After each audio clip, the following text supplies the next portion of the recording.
पत्नी के जूते धोने वाले गरीब पति के सामने क्यों घुटने टेके शहर के सबसे अमीर आदमी ने? आखिर क्यों बड़े बड़े बिजनेसमैन से 1 साल के अपॉइंटमेंट के बाद मिलने वाला इंसान घूमता फिरता है फुटपाथ पर? ऐसे ही पूरी दुनिया इस कहानी की दीवानी नहीं है। जिस कहानी को लोग पैसे खर्च करके भी सुनना चाहते हैं, आज वही कहानी आपको मिल रही है फ्री में सुनने के लिए। सुनिए ये पूरी कहानी या बने रहिए हमारे साथ।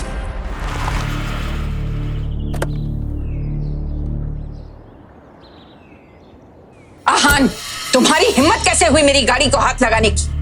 मम्मी जी, वो शनाया को कुछ काम था बैंक में, उसी ले गया था। शनाया? मानो कि वो हमारी बेटी है, लेकिन अब तो तुम उसके पति हो।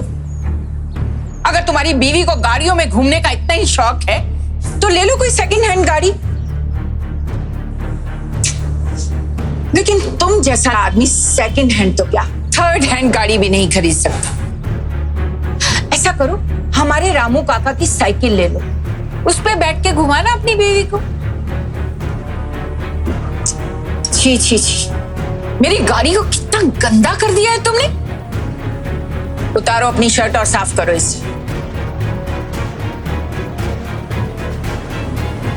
मैंने कहा उतारो अपनी शर्ट और इसे साफ करो।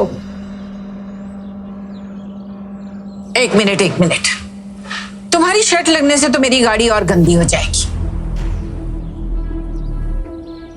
सुनो, एक बाल्टी पानी और कपड़ा लेकर आओ गाड़ी साफ करने के लिए। जाओ जल्दी।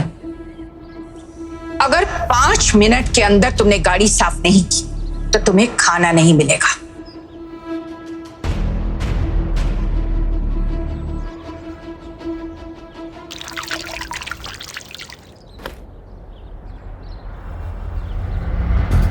आहान, मेरी बेस्ट फ्रेंड आ रही है लंदन से। उसे लेने के लिए हमें एयरपोर्ट जाना है। चलो कार निकालो। मम्मी जी ने कार यूज करने के लिए मना किया है। क्या? मुझे नहीं पता तुम कैसे मैनेज करोगे, कहीं से भी मैनेज करो। चाहे भीख मांगे क्यों ना लेके आओ, पर मैं एयरपोर्ट कार में ही जाऊंगी। मैं कुछ करता हूँ। आहान के पास सिर्फ 300 रुपए थे, लेकिन शनाया के लिए वो कुछ भी करने को तैयार था। आहान ने शनाया के लिए टैक्सी बुक की।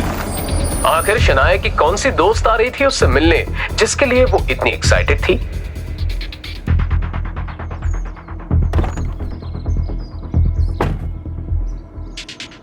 ओटीपी लिखी हुई है। क्या आहान उसकी दोस्त को जानता था? ए भाई साहब। ओह, सॉरी सर। पॉकेट एफएम पे सीक्रेट अमीरजादा की कहानी सुन रहा था, बहुत ही अमेजिंग है। ठीक है, ओटीपी लिखिए 5522। Okay sir.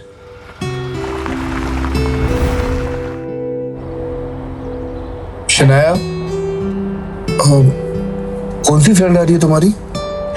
रूपल आ रही है। रूपल? अजीब सी लड़की, वो क्यों आ रही है?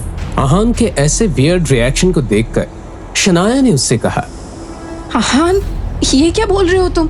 अजीब लड़की? मेरी बेस्ट फ्रेंड है वो, और 3 सालों के बाद वो वापस आ रही है। मैं तो उससे मिलने के लिए बहुत एक्साइटेड हूँ।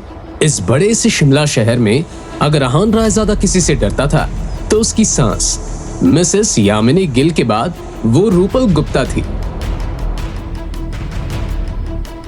रूपल शनाया की बचपन की इकलौती दोस्त थी। 3 साल पहले शनाया की मॉम के साथ उसने भी आहान और शनाया की शादी के लिए अपना अपोज बिना डरे दिखाया था। एकदम से आहान को उसके सुहाग रात वाला दिन याद आ गया। उसके ससुर शेखर गिल ने बहुत ही खुशी से सुहाग रात की रूम को सजाया था और शनाया का रूम तरह तरह के फूल और सेंटेड कैंडल से सजाया हुआ था।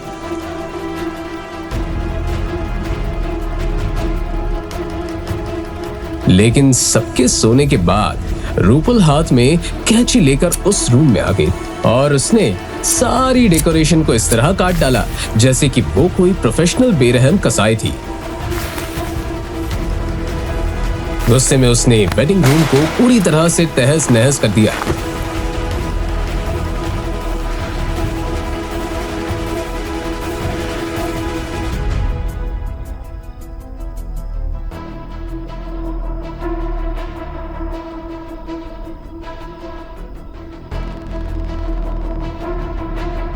रूपल यहां तक ही नहीं रुकी, उसकी बेस्ट फ्रेंड शनाया की शादी आहान से हुई थी और यही सोच सोचकर उसका गुस्सा बढ़ता ही जा रहा था।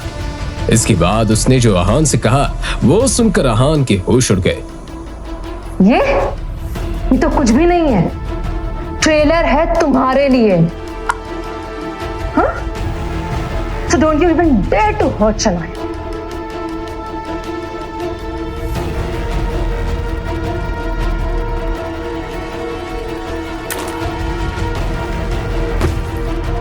आहान को उस रात से एक तरह का ट्रॉमा हो गया था।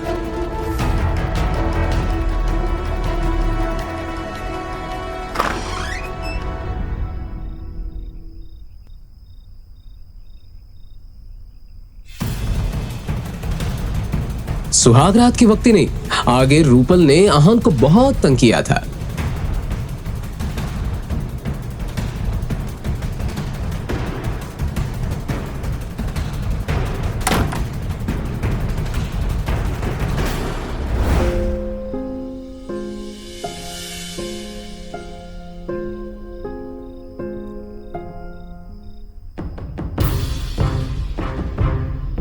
आहान की बेइज्जती करने का रूपल कोई भी मौका नहीं छोड़ती थी।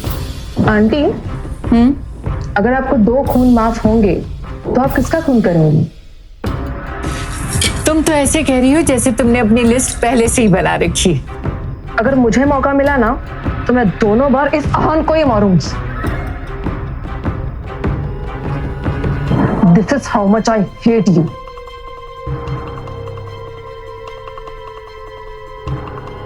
Same here.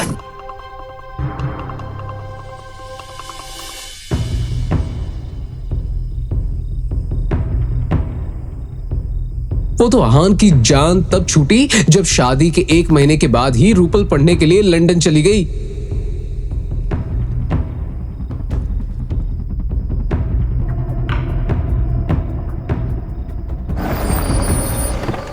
लेकिन आज रूपल वापस आ रही है, जिसकी वजह से आहान के दिल की धड़कन तेज हो रही है। शनाया के चेहरे पे रूपल से मिलने की एक्साइटमेंट देखकर आहान ने चुप रहना ही मुनासिब समझा। अब जबकि रूपल शनाया की बेस्ट फ्रेंड थी तो ये बात जाहिर थी कि वो हर मामले में शनाया को अच्छे से मैच करती थी। अपने नाम की तरह रूपल बहुत खूबसूरत थी। इस लड़की की पर्सनालिटी में एक अलग किस्म का ऑरा था। रूपल, हाय।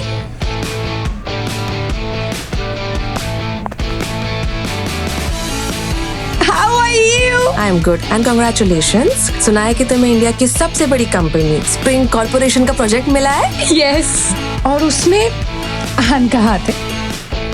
आहान का हाथ है? लाइक सीरियसली शनाया, तुम मजाक कर रही हो राइट? क्योंकि बात स्प्रिंग कॉर्पोरेशन की है, बैंक में चेक जमा करने की नहीं। रूपल, अगर तुम्हें यकीन नहीं हो रहा है तो आहान से पूछो। इससे पहले कि आहान इस टॉपिक पर कुछ कह पाता, रूपल ने एग्जैजरेट करते हुए कहा, ओ, तो ये है आहान। अगर तुम मुझे नहीं बताती तो मैं इसे तुम्हारा ड्राइवर समझ रही थी। शनाया से ये बात छिपी नहीं थी कि रूपल और आहान का 36 का आंकड़ा था, और अगर रूपल ऐसे ही बातें करती तो आहान उसके साथ झगड़ी पड़ता। रूपल, तुम्हें बहुत भूख लग रही होगी ना? अब चलो हम किसी अच्छे से रेस्टोरेंट में जाके खाना खाते। हाँ यार, बहुत भूख लग रही है। एक तुम ही हो जिसे मेरी फिक्र है। पता है, बाहर का खाना खा खा कर ना मेरी क्या हालत हो गई थी। इंडिया आने का सबसे बड़ा रीजन ना यहाँ का लजीज खाना था। तो हम चलते हैं और कुछ मसालेदार खाते हैं। तुम यहाँ खड़े क्या कर रहे हो? जाके मेरा बैग उठाओ। क्या तुम चाहते हो कि शनाया मेरा भारी बैग उठाए? रूपल, चलो चलो जाओ। I missed you so much. Me too. अच्छा शनाया, जब तुम्हें आहान पसंद नहीं है तो छोड़ क्यों नहीं देती उसे?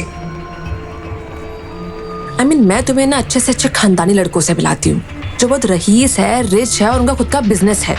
एंड आई मीन, ये आहान से ना 100 गुना बेहतर है। And you will be very very very rich. I am telling you. Please जरा चुप हो जाओ और मेरी बात ध्यान से सुनो। ये क्या बकवास कर रही हो? मैं आहान को नहीं छोड़ूंगी, कम से कम तब तक तो नहीं छोड़ूंगी जब तक जब तक वो मुझे खुद नहीं छोड़ देता, समझी? चलो अब। रूपल कुछ समझ नहीं पा रही थी कि आखिर शनाया पति के बारे में ऐसे कैसे बोल सकती है। क्या सच में उसे इतना बड़ा प्रोजेक्ट मिलने के पीछे आहान का हाथ था? मगर ऐसा कैसे पॉसिबल था? चलो।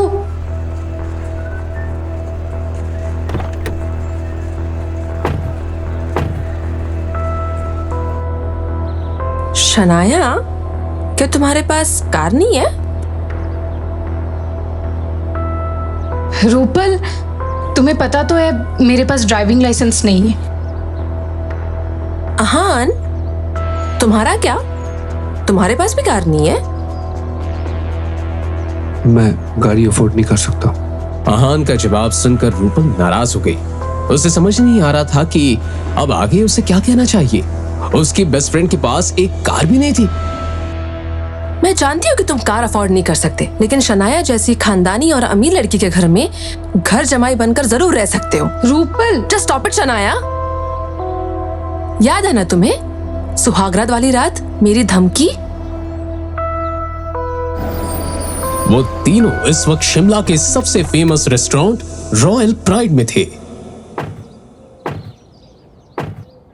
रुको, मैं और शनाया अंदर जा रहे हैं, तुम सामान लेके पीछे के रास्ते से आ जाना। आहान को रूपल पर गुस्सा तो बहुत आ रहा था। रूपल शनाया की बेस्ट फ्रेंड नहीं होती तो शायद आहान उसे मुंह तोड़ जवाब देता। रॉयल प्राइड रेस्टोरेंट की हर चीज इंडिया की रिच हिस्ट्री को डिफाइन कर रही थी। Excuse me ma'am, may I help you? Hello, actually हमें प्राइवेट डाइनिंग चाहिए थी, सो अवेलेबल है आपके पास? हम 3 लोग हैं तो कोई टेबल भी चलेगी।